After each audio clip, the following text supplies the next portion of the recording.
अस्सलाम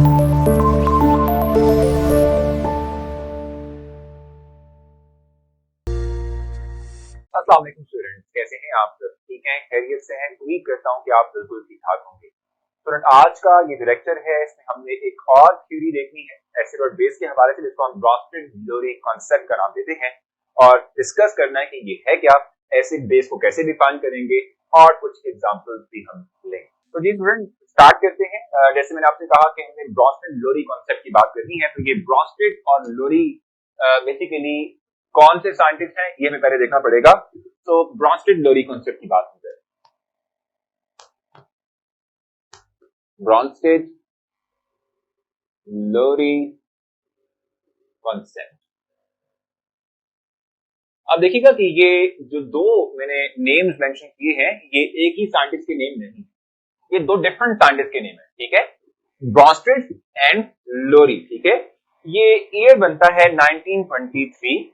ये ईयर है 1923 कि जब इन दो साइंटिस्ट ने इंडिपेंडेंटली ये कॉन्सेप्ट डिलीवर किया। ठीक है, ब्रॉन्स्टेड जो थे, अगर हम इनकी बात करते हैं तो ये डेनिश साइंटिस्ट हैं, केमिस्ट हैं। ठीक है, और लोरी जो है ये इंग्लिश साइंटिस्ट या इंग्लिश केमिस्ट। ठीक है, ये दो डिफरेंट साइंटिस्ट हैं जिनकी कंट्रीब्यूशन जो है हमारे पास आई एसिड और बेस को एक्सप्लेन करने के लिए, जिसको आज तक हम पढ़ते हैं ब्रॉन्स्टेड-लोरी कॉन्सेप्ट के अकॉर्डिंग। हम इस वक्त भी जिसकी बात कर रहे हैं। ठीक है, अच्छा, अब ये तो हो गया एक इंट्रोडक्शन। अब हम देखते हैं कि according to this concept acids क्या होते हैं और बेस क्या है। ठीक है, वो हमने डिस्कस करना है और उसकी कुछ एग्जांपल्स देनी ताकि हम अंडरस्टैंड कर सकें कि according to this theory acid और बेस को कैसे डिफाइन करना है। ठीक है, तो जहां तक बात एसिड और बेस की डेफिनेशन की है, तो स्टार्ट करते हैं भाई।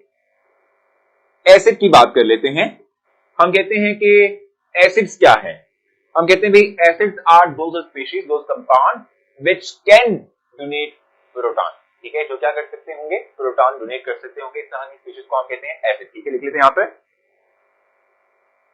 द कंपाउंड्स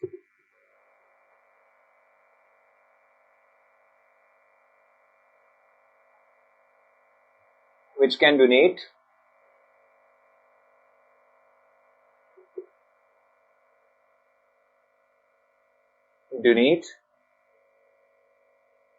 प्रोटॉन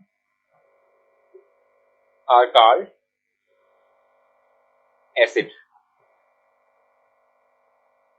ठीक है, वो तमाम के तमाम कंपाउंड्स के जो प्रोटॉन डोनेट कर सकते होंगे, दे सकते होंगे, इस तरह के कंपाउंड्स को हम एसिड का नाम देते हैं। ठीक है, इस तरीके से अगर आप बेस की बात करते हैं तो बेसिस कौन सी होंगी ये भी देख लेते हैं।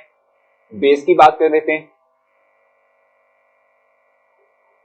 देखिएगा बेस का क्या मतलब है। हम कहते हैं कि द कंपाउंड्स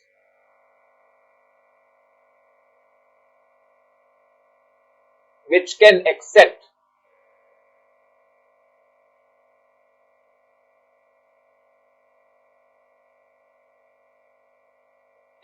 proton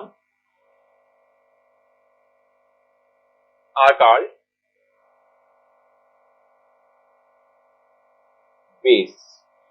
ये बेस कहलाते हैं। ठीक है, वो कंपाउंड के जो प्रोटॉन एक्सेप्ट कर सकते होंगे इन्हें हम बेस कहते हैं, और वो कंपाउंड के जो प्रोटॉन डोनेट कर सकते हो, ठीक है, इस तरह के कंपाउंड्स को हम कहते हैं एसिड्स। ठीक है, ये एसिड्स कहलाते हैं अकॉर्डिंग टू ब्रॉन्स्टेड-लोरी कॉन्सेप्ट। ठीक है, अब एग्जांपल लेके चीजों को मजीद जो है थोड़ा सा आसान कर लेते हैं, समझ लेते हैं। ठीक है, एग्जांपल हम ले लेते हैं। जैसे फॉर एग्जांपल अगर मैं रख करवाता हूं HCl को विद वाटर H2O। ठीक है, तो इससे हमारे पास क्या बनता है भी HCO पॉजिटिव और साथ में बनता है Cl नेगेटिव। और ये रिएक्शन जो है ये एक रिवर्सिबल टाइप ऑफ रिएक्शन है। रिवर्सिबल का आपको पता है कि वो टाइप ऑफ रिएक्शन जो टू वे चलता हो, यानी जिसमें कि आप रिएक्टेंट को कंज्यूम करके प्रोडक्ट बनाते हो और प्रोडक्ट डिकम्पोज करने के बाद अपने आप को रिएक्टेंट में कन्वर्ट करते हैं, उसे टू वे प्रोसेस कहते हैं। ये रिवर्सिबल टाइप ऑफ रिएक्शन होता है।